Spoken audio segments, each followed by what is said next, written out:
بسم اللہ الرحمن الرحیم ایاک نعبد و ایاک نستعین. میں آج اپنی آئی ایس ایف کی اب میں کیا کہوں بیٹیوں، ہماری فیوچر کے لیڈرز، خواتین کے لیڈرز، مجھے بڑی خوشی ہوئی کہ آج مجھے موقع ملا آپ سے بات کرنے کا. میں یہ چاہتا ہوں کہ جو میں آج آپ کے سامنے باتیں کروں، آپ نے یہ کالجز، یونیورسٹیز، ہر جگہ یہ بات لے کے جانی ہے، کیونکہ میں آپ سے پالیٹکس کی بات نہیں کر رہا. میں آپ سے جو بات کر رہا ہوں وہ ملک کے لیے جہاد لڑنے کی، جو حقیقی آزادی ہے. اس کے لیے آپ پالیٹکس نہیں کرتے، آپ جہاد لڑتے ہیں، اور یہ ہے آپ کی مستقبل کے لیے، آپ کی آنے والی جنریشنز کے لیے. انشاءاللہ جب آپ کے بچے ہوں گے ان کے لیے، یہ آپ اپنی فیوچر کے لیے ایک جنگ لڑ رہے ہیں. اور یہ ہے کیا، میں ذرا آپ کو بڑے آسان طریقے سے سمجھانا چاہتا ہوں کہ یہ حقیقی آزادی ہے کیا. دیکھیں، سب سے زیادہ دنیا کی تاریخ میں اگر کسی انسان نے زیادہ اچیو کیا ہے، نہ کسی نے پہلے کیا نہ کوئی بعد میں کر سکتا ہے، وہ ہمارے نبی صلی اللہ علیہ وسلم تھے. تو انہوں نے کیا کیا تھا؟ ہمیشہ اپنے آپ سے یہ سوال پوچھیں کہ کیوں اللہ ہمیں کہتا ہے کہ ان کے راستے پہ چلو. اللہ کا حکم ہے کہ ان کے راستے پہ چلو. ان کے راستے پہ چل کے اللہ کو تو کوئی فائدہ، اللہ تو بے نیاز ہے، اس کے پاس سب کچھ ہے، اس کو تو وہ تو خود کفیل ہے. اللہ ہماری بہتری کے لیے کہتا ہے کہ ان کے راستے پہ چلو، کیونکہ کسی انسان نے وہ اچیو نہیں کیا جو انہوں نے کیا.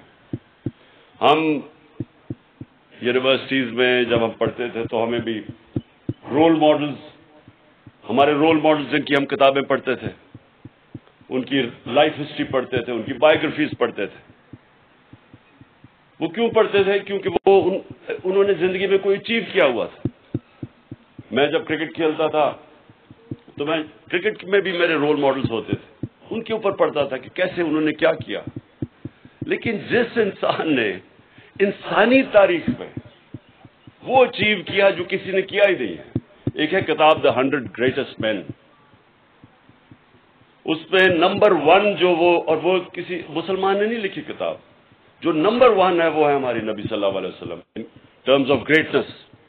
تو اس لیے اللہ کہتا ہے کہ ان کی زندگی سے سیکھو. اب جو انہوں نے مدینہ کی ریاست بنائی تھی وہ ان کی سنت تھی. ہمیں اصولاً سب کو اسکول میں، یونیورسٹیز میں، ہم سب کو پتہ چلنا چاہیے تھا کہ وہ کیا ہوا تھا، وہ کیا دنیا کا انقلاب آیا تھا کہ وہ 10 سالوں کے اندر انسان بدل گئے. جن کی کوئی اہمیت نہیں تھی انہوں نے دنیا کی امامت کی. یہ تاریخ کا حصہ ہے کہ رومن امپائر اور پرشین امپائر، سپر پاورز، ایک دم یہ 10 سال کے فنومینا میں 622 اور 632 کے بیچ میں جب نبی صلی اللہ علیہ وسلم پہنچے مدینہ اور جب وہ دنیا سے گئے، ان 10 سالوں کے اندر انسان بدل گئے اور انہوں نے دنیا کی امامت کی. یہ ہسٹوریکل فیکٹ ہے. تو کیا ہوا تھا؟ انہوں نے حقیقی طور پہ لوگوں کو آزاد کیا تھا، انسانوں کو آزاد کر کے ان کے پوٹینشل کو آزاد کر دیا تھا، چھوٹے سے انسانوں کو بڑے انسان بنا دیا تھا. جو مولانا رومی کہتے ہیں کہ جب اللہ نے تمہیں پر دیے تو کیوں زمین پہ رینگ رہے ہو چونٹیوں کی طرح. ہم سب کے پاس پر ہے، ہم کوئی بھی اوپر جا سکتا ہے، کیونکہ ہم اللہ کی سب سے عظیم مخلوق ہے، اشرف المخلوقات. اس نے جس کے فرشتوں کو کہا کہ ان کے سامنے جھکو، انسان کے سامنے. ہم وہ لوگ ہیں، لیکن ہم اپنی حیثیت نہیں جانتے. ہم جانتے نہیں ہیں کہ اللہ نے ہمیں کتنی طاقت دی ہے. جب شیطان نے کہا کہ میں نہیں جھکتا، یہ مٹی کا بنا ہوا ہے، میں آگ کا، تو اللہ نے کہا تمہیں نہیں پتا کہ میں نے اسے کتنی طاقت دی ہے, صلاحیت دی ہے, پاور دی ہے. تو ہم سب کو اللہ نے پاور دی ہے, ہم سب میں پوٹینشیل ہے کہ ہم کچھ بھی کر سکتے ہیں, لیکن ہم زنجیریں بندھی ہوئی ہیں جو روکتی ہیں ہمیں اوپر جانے سے. تو میرے نبی صلی اللہ علیہ وسلم نے مدینہ میں وہ زنجیریں توڑ دی, انسانوں کو آزاد کر دیا, ان کو پر دے دیے. وہی لوگ تھے, اور یہ تاریخ کا حصہ ہے, وہی لوگ تھے جن کی کوئی حیثیت نہیں تھی دو سپر پاورز کے سامنے. 10 سالوں کے اندر وہ تبدیل ہو گئے, اور وہ جسمانی انقلاب نہیں تھا, وہ فکری انقلاب تھا. ذہنوں کے اندر تبدیلیاں آئی تھی. عورتوں کو انہوں نے آزاد کیسے کیا؟ رائٹس دے کے. آج بھی پاکستان میں سمجھتا ہوں کہ ہم نے باوجود کہ ہم نے قانون بھی پاس کیا, 80% خواتین کو ان کے انہیریٹنس رائٹس نہیں ملتے جو انہوں نے 1500 سال پہلے انہوں نے عورتوں کو دیے تھے, ان کو رائٹس دیے تھے. انہوں نے واضح طور پہ خواتین کے رائٹس اسپیسیفائی کیے تھے, قانون کے اندر انہوں نے ان کو رائٹس دیا اور انصاف کیا تھا, برابر کے انہوں نے انسان بنایا تھا. پہلے عورتیں اور آدمیوں کو برابر کے انسان نہیں سمجھتے تھے. انہوں نے غلاموں کو آزاد کیا تھا. مسلمان واحد مسلمان کی تاریخ ہے کہ غلام بادشاہ بن گئے. ہندوستان میں سلیو ڈینسٹی تھی, ماملوک جو ایجپٹ میں تھے وہ غلام تھے جو بادشاہت کی انہوں نے. تو غلاموں کو انہوں نے آزاد کیا, خواتین کو آزاد کیا. انسانوں کو کیسے آزاد کیا؟ انصاف دے کے. انصاف جو ہوتا ہے وہ آپ کو آزاد کرتا ہے. جب مجھے قانون پروٹیکٹ کرتا ہے طاقتور سے, تب میں آزاد ہوتا ہوں. آج اب اگر بدترین غلامی انسانوں کی دیکھنی آپ نے تو اندرون سندھ چلے جائیں. جس طرح وہ انسانوں کو, وہ ان کے طاقتور, ان کے وڈیرے انسانوں کو رکھتے ہیں, میں آپ کو یقین دلاتا ہوں کہ میں جتنا باہر مغربی دنیا میں سفر کیا ہے, جانوروں کو اس طرح وہاں مغرب میں رکھے, ان کے اوپر وہ جیل میں ڈال دیتے ہیں. جانوروں سے اگر وہ ظلم کرے وہ لوگوں جیل میں ڈال دیتے ہیں وہاں. جو انسانوں سے ظلم ہوتا ہے, خاص طور پہ میں اندرون سندھ کی بات کر رہا ہوں کہ کوئی ان کے رائٹس نہیں ہے. تو جب آپ کے حقوق نہیں ہوتے تو پھر انسانی معاشرہ نہیں رہتا, وہ جانوروں کا معاشرہ بن جاتا ہے. جانوروں اور انسانی معاشرے میں فرق یہ ہوتا ہے کہ انسانوں کے معاشرے میں انصاف ہوتا ہے. جب انسانی معاشرے میں انصاف نہیں ہوتا پھر وہ جانوروں, بلکہ جانوروں سے بھی نیچے چلا جاتا ہے وہ معاشرہ. اس لیے انہوں نے سب سے پہلے اسٹیبلش کیا انصاف. اور انصاف کیا تھا ان کا کہ ان کے بعد مدینہ کی ریاست میں 2 خلیفہ وقت عدالت میں جاتے ہیں, خلیفہ ہوتے ہوئے عدالت میں پیش ہوتے ہیں. اور حضرت علی رضی اللہ تعالیٰ ایک سے عدالت میں کیس ہار جاتے ہیں خلیفہ ہوتے ہوئے, کیونکہ جو قاضی ہے وہ ان کے بیٹے کی گواہی قبول نہیں کرتا. حضرت علی یعنی ان کا مقام دیکھیں, ایک یہودی شہری سے کیس ہار جاتے ہیں.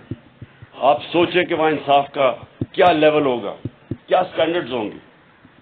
آج آپ سوچ سکتے ہیں کہ کسی بھی مغربی معاشرے میں جس کو ہمارے سے بہتر انصاف کا نظام ہے, وہاں کوئی ان کا حاکم ہو, ان کا سربراہ ہو, وہ ایک کسی اور مائنورٹی سے کیس جیت ہار جائے, وہاں بھی تصور نہیں ہے. تو یہ تھا لیول ان کا انصاف کا, جس کی وجہ سے انسان آزاد ہو گئے, جس کی وجہ سے ان کی پرواز اوپر چلی گئی, جس کی وجہ سے انہوں نے کئی 100 سال تک دنیا کی امامت کی, ورلڈ لیڈرشپ کی. انہوں نے ہر چیز میں, چاہے وہ سائنسز ہوں, چاہے وہ کسی انوویشنز, ہر چیز میں وہ آگے نکل گئے کیونکہ انسان آزاد ہو گئے. تو میں جو آپ کو چاہتا ہوں, جب آپ یونیورسٹیز اور کالجز میں جائیں تو آپ سمجھائیں کہ ہم اس طرح کہیں نہیں جا رہے. اس طرح کے نظام میں جس طرح چور اوپر آ کے بیٹھ جائیں, مانے ہوئے ملک کے ڈاکو اگر ملک کے اوپر بیٹھ جائیں, آپ ایک فیکٹری کے اوپر چور بٹھا دیں، وہ فیکٹری آپ کی بند ہو جائے گی، ملک کیسے چل سکتا؟ آج ساری جتنی بھی غریب ملک ہیں ان ساروں کی ایک ہی کہانی ہے، وہاں انصاف نہیں ہے، وہاں رول آف لا نہیں ہے، وہاں انصاف کی حکمرانی نہیں، وہاں جنگل کا قانون ہے، جو طاقتور ہے وہ قانون سے اوپر ہے، جو کمزور ہے اس کو انصاف نہیں ملتا۔ ہمارے نبی صلی اللہ علیہ وسلم نے کہا تھا کہ تمہارے سے پہلے بڑی قومیں تباہ ہوئی کہ کمزور جب چوری کرے وہ جیل میں، اور طاقتور جب چوری کرے تو اس کو این آر او مل جائے، اس کو پکڑے نہ، جو آج یہاں ہمارے ملک میں۔ انہوں نے تب کہا تھا کہ قومیں تباہ ہو جاتی ہیں، جس قوم میں رول آف لا نہیں ہوتا وہ تباہ ہو جاتی ہے، اور یہ ساری غریب ملکوں کی یہی کہانی ہے آج۔ وہاں ہر جگہ زرداری اور شریف بیٹھے ہوئے ہیں، چوری کر رہے ہیں، ملک کا پیسہ باہر لے کے جا رہے ہیں، اور دوسروں سے بھیک مانگ رہے ہیں کہ جی ہمیں ڈالرز بھیج دو۔ یہ سارے غریب ملکوں کا یہ مسئلہ ہے، یہ صرف پاکستان کا نہیں ہے۔ میں اس لیے جب میں نے پالیٹکس شروع کی تو تب میں نے اپنی انصاف کی تحریک، یعنی میں نے ایک چیز آئیڈینٹیفائی کی کہ اگر ہم انصاف لے آئیں پاکستان میں تو یہ ملک آزاد ہو جائے گا اور یہ عظیم ملک بنے گا۔ تو یہ جو حقیقی آزادی ہے اس کی ابھی جد و جہد جاری ہے۔ چور اوپر بیٹھ گئے ہیں۔ ایک انگلش میں سیئنگ ہے کہ lunatics have taken over the asylum, کہ پاگلوں نے پاگل خانے پہ قبضہ کر لیا، یعنی چوروں نے ملک کے اوپر قبضہ کر لیا۔ تو اب وہ ہر روز ان کے کیس معاف ہو رہے ہیں۔ پہلے قانون بناتے ہیں خود قانون بناتے ہیں، اسمبلی میں جا کے نیب لا میں امینڈمنٹ کرتے ہیں، پھر باری باری ان کے کیس ختم ہو رہے ہیں اب چوروں کے۔ تو میں ان کو بار بار کہتا ہوں کہ پھر جیل کھول دیں، وہ بیچارے غریب لوگوں کا کیا ہے، وہ جو غریب سارے جیلوں میں بھرے ہوئے ہیں۔ اور اسی لیے یہ یاد رکھیں کہ جب تک ہم اس کے لیے جد و جہد نہیں کریں گے، یہ جو اب ہمارے ساتھ ملک سے ہو رہا ہے، یہ اگر ہم آپ کھڑے اس کے لیے نہیں ہوں گے تو وہ پھر قومیں تباہ ہو جاتی ہیں۔ قرآن کی آیت ہے کہ میری زمین پہ نکل کے دیکھو کتنی قومیں تباہ ہوئی جو میرے حکم پہ نہیں چلی۔ قومیں رہتی نہیں ہیں، تباہ ہو جاتی ہیں۔ یوگوسلاویا نہیں ہے اب، پہلے ہمارے زمانے میں ایک ملک تھا، وہ ختم ہو گیا۔ سوویت یونین نہیں رہی اب، وہ رشیا، وہ تھوڑا سا رہ گیا۔ ہمارے ہوتے ہوتے ایسٹ پاکستان علیحدہ ہو گیا، بنگلہ دیش بن گیا۔ تو یہ نہ سمجھے کہ ملک رہ جاتے ہیں، جب تک ملک اپنی انصاف کے لیے جد و جہد نہیں کرتے، اپنے حقوق کے لیے، اپنے رائٹس کے لیے، اپنی آزادی کے لیے قومیں نہیں کھڑی ہوتی، وہ پھر قومیں تباہ ہو جاتی ہیں۔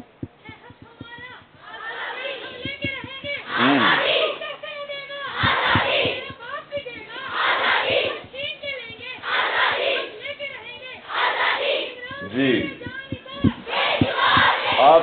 آپ آزادی تب لیں گے، آپ تب لیں گے جب آپ ہر یونیورسٹی، آپ سارا یہ علاقہ اسلام آباد پنڈی آپس میں بانٹ لیں گے، اور آپ نے جس طرح جب پاکستان کی تحریک چلی تھی، تحریک پاکستان، تو تب بھی میری والدہ کی جنریشن وہ جاتے تھے کالجز کے اندر اور اپنی آزادی کی تحریک کی وہ پوری جد و جہد کرتے تھے، لوگوں کو اپنی طرف لے کے آتے تھے۔ اور آپ جتنی ایج کی تب بھی ہماری خواتین آپ کی ایج کی وہ جا کے پوری اس کے لیے جد و جہد کرتی تھیں اور تبلیغ کرتی تھیں اور لوگوں کو تیار کرتی تھیں۔ اس لیے آپ نے بڑا یہ جو وقت ہے، یہ فیصلہ کن وقت ہے پاکستان کی تاریخ میں۔ یہ انشاءاللہ جس طرح قوم میں بیداری آئی ہے، جس طرح قوم میں شعور آیا ہوا ہے، تو انشاءاللہ اگر ہم سب اس وقت محنت کریں، لوگوں کے اندر جائیں، تو میرے میں شک نہیں ہے کہ یہ انشاءاللہ یہ جو تحریک ہے ہماری یہ حقیقی آزادی کی تحریک، یہ کامیاب ہوگی۔ تو آپ نے سب نے میرے سے وعدہ کرنا ہے کہ لوگوں کے پاس جانا ہے، ممبرشپ کرنی ہے، نائلہ مجھے بڑا پسند آیا آپ کا جذبہ اور جنون تھا، اور آپ میں جو شعور تھا، یعنی جو آپ نے کئی باتیں کی وہ بڑی، میں نے بڑے بڑے دیر میں جو پالیٹکس میں لوگ رہتے ہیں ان سے نہیں سنی وہ باتیں. کیونکہ دیکھیں دو چیزیں ہوتی ہیں پالیٹکس، آپ نے سمجھ لی. ایک ہے پالیٹکس جو دنیا میں بدنام ہے. آدمی یا عورت پالیٹکس میں آتی ہے عوام کی خدمت کرنے کے لیے اور وعدے کرتی ہے کہ میں خدمت کروں گی عوام کی یا کروں گا، اور اس کے بعد خود پیسے بنانے شروع ہو جاتے ہیں، لوگوں کو ہی لوٹنا شروع ہو جاتے ہیں. اور دوسرے ہیں جو پالیٹکس کو عبادت سمجھتے ہیں، جو پیغمبروں کا راستہ تھا، وہ بھی اسٹیٹ کرافٹ تھی. نبی صلی اللہ علیہ وسلم نے بھی مدینہ کی ریاست سنبھالی تھی، لیکن وہ ایک عبادت میں کنورٹ ہو جاتی ہے کیونکہ انہوں نے لوگوں کی زندگیاں بدل دی، انسانوں کو اٹھا دیا، فلاحی ریاست بنا دی، انصاف کر دیا، حقوق دے دیے. وہ بھی پالیٹکس ہے. تو دو پالیٹکس ہے، ایک قائد اعظم کی ہے، ایک ان چوروں کی ہے. اور آپ جو پالیٹکس کریں گے وہ آپ کی عبادت میں شامل ہوگی، کیونکہ آپ اپنی ذات کے لیے نہیں کریں گے، آپ اپنی قوم کے لیے کریں گے. جس طرح کشمیر کے لوگ ہیں جو مقبوضہ کشمیر میں، یعنی وہ کن مشکلوں میں ان کی خواتین نکلتی ہیں، ظلم ہوتا ہے، لیکن وہ بار بار قربانیوں کے بار نکلتی رہتی ہیں، کیونکہ وہ سب کو سمجھتے ہیں کہ غلام قوم کبھی کھڑی نہیں ہو سکتی. غلام صرف اچھے غلام بن سکتے ہیں، صرف آزاد قومیں اوپر جاتی ہیں. اور وہی جو میں نے پھر سے کہا کہ مدینہ کی ریاست ہمارے لیے ہمیشہ کے لیے ایک مثال ہے مسلمانوں کے لیے کہ کیسے ایک انسان بدلے، اور وہ دنیا کی انہوں نے امامت کی. اور اس لیے اللہ کہتا ہے کہ ان کے راستے پہ چلو ہماری بہتری کے لیے، کہ اگر ہم نے اس سے نکلنا ہے جس دلدل میں ہمیں پھنسایا ہوا ہے، قرضے لے کے، وہ ہمارا وہ شہباز شریف جاتا ہے ہر جگہ کہتا ہے جی دیکھیں میں بھیک تو نہیں مانگ رہا، میں مجبور ہوں، ہاں مجبوری ہے، میں بھیک تو نہیں مانگنا چاہتا لیکن میں مجبور ہوں، میں مانگنے نہیں آیا. تو وہ اصل میں ساری قوم کو ذلیل کرتا ہے. خوددار قوموں کی عزت ہوتی ہے، جو انسان اپنی عزت کرواتا ہے اس کی عزت ہوتی ہے. آپ اپنی اگر عزت نہیں کروائیں گے دنیا آپ کی عزت نہیں کرے گی، دنیا کے سامنے ہاتھ پھیلائیں گے کوئی عزت نہیں کرے گا. انشاءاللہ میں آپ کی سب کی اب ڈیوٹی لگا رہا ہوں. میں آپ کو 1-2 مہینے دوں گا، نہیں 1 مہینے میں میں دیکھوں گا کہ آپ نے کتنی ممبرشپ کی ہے، آپ کی کتنی بڑی ہماری ISF کی تنظیم کتنی بڑی بن جاتی ہے، اور انشاءاللہ پھر آپ کو